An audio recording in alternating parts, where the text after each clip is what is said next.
Hello mga kainday! Another day, another vlog of cooking ulam serye.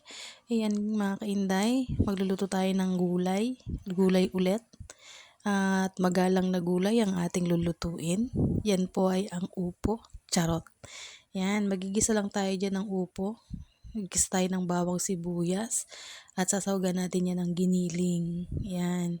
And then, tapos ma-saute lahat ng bawang sibuyas at ang ating giniling. Lalagyan natin yan ng patis. Patis yung gagamitin nating pampalasa dyan mga kainday.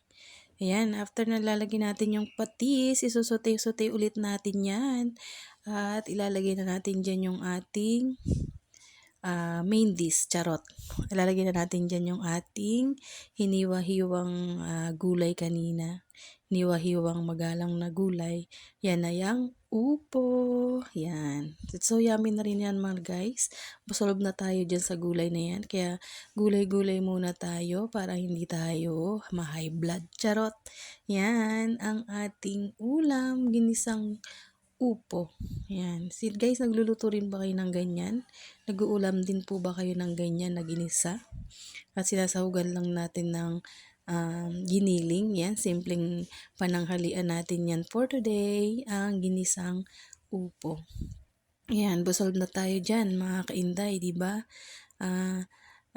Busog ng ating pananghalian. Ayan, ang ating ulam.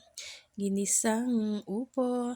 Thank you for watching. Maraming salamat sa suporta nyo guys. Sa patuloy na panonood ng aking mga ads. Yan.